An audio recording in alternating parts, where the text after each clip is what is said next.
நீங்கள் பார்த்து கொண்டு இருப்பது உங்கள் கௌசிகா ரிவ்யூ. சரி வாங்க வீடியோக்குள்ளே போய் என்ன நடக்க போகுது அப்படின்னு சொல்லிட்டு பார்த்தீங்கன்னா, நம்ம ராஜேஸ்வரி அதாவது யாருன்னு சொல்லிட்டு பார்த்தீங்கன்னா நம்ம பைரவி தாங்க. பைரவி கொலை வெறியில் இருக்காங்க. ஏன் எதனால் அப்படின்னு சொல்லிட்டு பார்த்தீங்கன்னா, பைரவி டைரெக்டாக வராங்க வந்து கார்த்திக்கிட்ட, டே கார்த்திக் உனக்கு புத்தி எதனா இருக்கா இல்லையா, எஸ்எஸ்கேவை அரெஸ்ட் பண்ணுற வரை நீ என்ன பண்ணுந்தா, ஃபஸ்ட்டு அவங்களை யார் உங்களை வீட்டுக்குள்ளே அலோவ் பண்ண விட்டது, எஸ்எஸ்கே கிட்ட அந்த வீடியோ ஆதாரத்தை காட்டி தான் மிரட்டிருக்கா, என்ன வீடியோ ஆதாரம் அதை பார்த்தியா அப்படின்னு சொல்லிட்டு கேட்குறாங்க. இல்லை அப்படின்னு சொல்லிட்டு சொல்கிறாங்க. அந்த வீடியோ ஆதாரத்தை எப்படியாவது அந்த இலக்கிய கிட்டேருந்து வாங்க, நான் முழுக்க ட்ரை பண்ணுறேன், அதுக்கு முன்னாடி எஸ்எஸ்கே வெளியே எடுக்க ட்ரை பண்ணு அப்படின்னு சொல்லிட்டு சொன்னிருக்காங்க. நீ எந்த எக்காரணத்துக்கு கொண்டு அவங்க வர சொன்னாங்க, அவங்க அதை காட்டுறாங்க இதோ காட்டுறாங்கன்னு சொல்லிட்டு நம்பி இந்த வீட்டுக்கு வந்துடாத, உன் வாழ்க்கையை நாசமாக போயிடும் அப்படின்னு சொல்லிட்டு பைரவி சொல்லிட்டு அந்த இடத்துல வந்து கிளம்பிடுறாங்க. அது மட்டும் இல்லாமல் மறுபக்கம் அஞ்சலி இருந்து இந்த பைரவி எதுக்கு இப்படி சொல்லிட்டு போகிறாங்க, ஒருவேளை அந்த சொத்தெல்லாம் சுரட்ட பார்க்குறாங்களோ அப்படின்னு சொல்லிட்டு அஞ்சலிக்கு ஒரு தவறான தட்டு.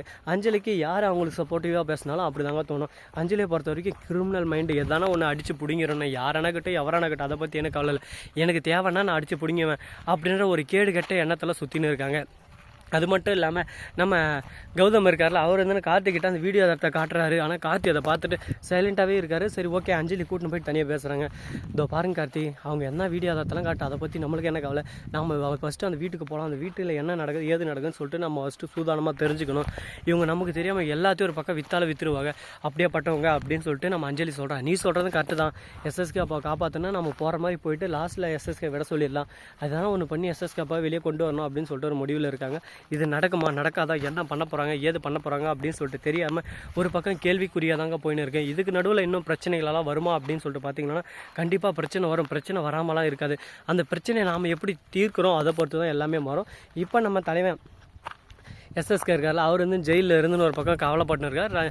போயிட்டு நம்ம ரேவதியை பார்க்குறாங்க. என்ன எஸ்எஸ்கே ரொம்ப ஜெயிலில் சௌகரியமெல்லாம் நல்லா இருக்க போல், என்னை ஏமாத்த நல்லடா, என் வாழ்க்கை அப்போ அப்படி தானே கேள்விக்குறியாக இருந்துக்கும், நீ எனக்கு பண்ண தவறுனால தானே நீ இந்த நிலைமையில் இருக்கிற, பார்த்தல என் புள்ள எப்படி சொன்ன மாதிரி என் புள்ளைய மருமகளை ஒன்று அடித்து ஓட விட்டாங்களா அப்படின்னு சொல்லிட்டு வாயை விட்டு உண்மையாக ஒளிடுறாங்க. என்னது அப்போ கௌதம் என்னோட பையன் தானா, அப்போ இலக்கியா அதை தான் சொன்னாலா, உங்கள் பையன் சொல்லிட்டு லாஸ்ட்டு சமாளிச்சிட்டா, இந்த விஷயம் எனக்கு இவ்வளோ நாள் தெரியாமல் போச்சு அப்படின்னு சொல்லிட்டு பக்குன்னு ஆயிடுது. ஒரு பக்கம் பிக்குன்னு ஆயிடுது.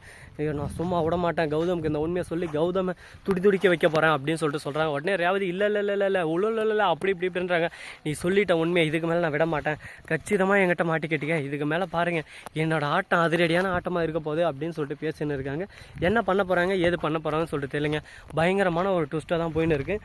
ஐயோ என்னடா இது, இப்படியெல்லாம் போனால் நம்ம என்ன தான் பண்ணுறது, இதுக்கு ஒரு முடிவே இல்லையா, இதுக்கு ஒரு எண்டு காடே இல்லையா அப்படின்னு சொல்லிட்டு பார்த்தீங்கன்னா, அனைத்தும் நல்லதே நினைப்போம் நல்லதே நடக்கும்னு சொல்லிட்டு சும்மா சொல்ல மாட்டாங்க. அது போல் நல்லது நடக்கும்னு சொல்லிட்டு நாமளும் ஒரு மேலே கடவுள் மேலே பாரத்தை போட்டு நம்ம வழியில் நம்ம போயினே இருக்கலாங்க. சரி முடிஞ்சதெல்லாம் முடிஞ்சிருச்சு, இதுக்கப்புறம் என்ன பண்ண போகிறோம் ஏது பண்ண போகிறோம்னு சொல்லிட்டு பார்த்தீங்கன்னா, நம்ம தலைவன் அப்படியே சும்மா ஒரு பக்கம் நான் ரெடி தான் வரவா அப்படின்னு சொல்லிட்டு கௌதம் போகிறாரு. எங்கே போகிறாரு அப்படின்னு சொல்லிட்டு பார்த்தீங்கன்னா, போயிட்டு நம்ம இலக்கியா கிட்ட, இலக்கியா எப்படியோ ஒன்று நீ சொன்ன மாதிரி சவாலில் ஜெயிச்சு காட்டிட்டேன், அந்த எஸ்எஸ்கேவோ வாண்டடாக வந்து எங்கிட்ட மன்னிப்பு கேட்டது, இது எல்லாமே எனக்கு சந்தோஷமாக இருக்குது அப்படின்னு சொல்லிட்டு பேசினிருக்காங்க. இதை கேட்கும் போது எனக்கு ரொம்ப சந்தோஷமாக இருக்குது.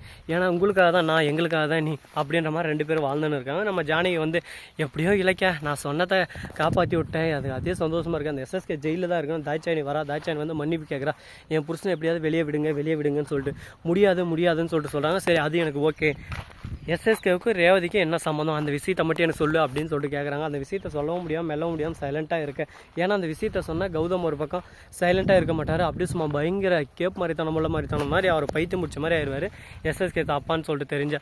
அதனால் எந்த ஒரு விஷயம் இப்போதைக்கு தெரியக்கூடாதுன்னு சொல்லிட்டு மௌனமே சிறந்ததுன்னு மௌனமாக இருக்காங்க.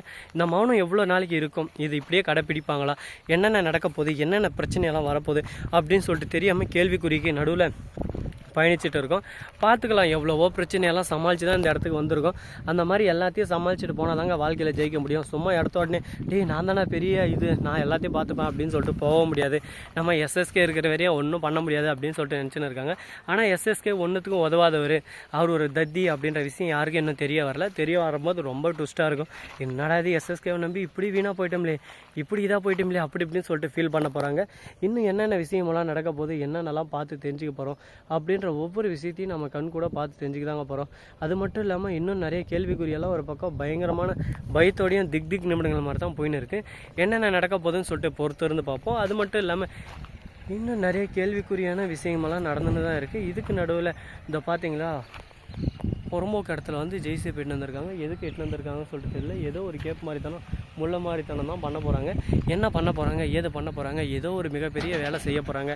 இதே நாமெல்லாம் சொன்னால் செஞ்சுருவாங்க, அவங்கன்னா எல்லா வேலையும் செய்வாங்க. அப்படி என்ன பண்ணுறாங்கன்னு சொல்லிட்டு தெரியலையே அப்படின்னு சொல்லிட்டு கேள்விக்குறியாக தான் இருக்குது. பயங்கரமாக இருக்க ஒரு பக்கம் ஏதோ நோண்டுறாங்க. நோண்டி என்ன பண்ண போகிறாங்கன்னு சொல்லிட்டு தெரியல. ஐயோ நானா என்ன தான் நடக்குதுங்க. புறம்போக்கு எடுத்து ஆட்டிய போகிறதுக்கு என்னென்ன பண்ணுறாங்க. இந்த வீடியோ பிடிச்சிருந்தா லைக் பண்ணுங்கள், கமெண்ட் பண்ணுங்கள், ஷேர் பண்ணுங்கள், டிண்டிங் மேலே தட்டி விட்டு போங்க. அப்போ தான் நான் போகிற அடுத்த வீடியோ உடனுக்குடன் வரும். மிக்க நன்றி. தேங்க்ஸ் ஃபார் வாட்சிங். Tata, see you. நன்றி, வணக்கம், வந்தனம், வருகை தருக.